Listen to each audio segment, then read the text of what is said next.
সম্মানিত সুধী, এর আগের ক্লাসে আমরা প্রচুরক নির্ণয় করেছি। আজকে আমরা মধ্যক নির্ণয় করব।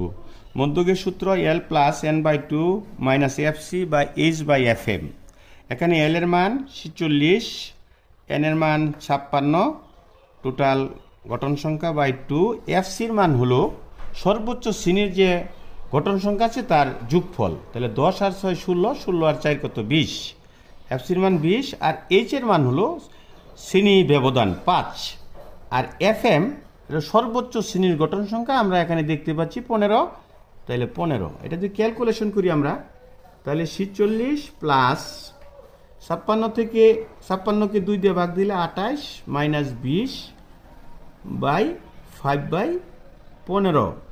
তাহলে এখানে থাকে 46 প্লাস 28 থেকে 20 গেলে 8 থাকে।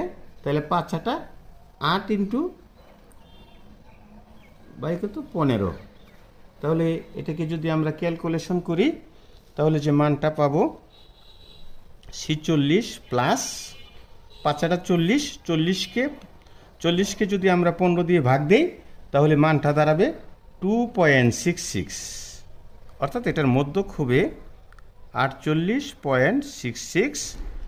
আমরা একটা জিনিস লক্ষ্য রাখবো সবসময়, যে মধ্যক যে শ্রেণী, প্রচুরক যে শ্রেণী, ওই শ্রেণীতেই সবসময় গড়টা থাকবে। যেমন এখানে মধ্যক শ্রেণী হলো 46 থেকে 50।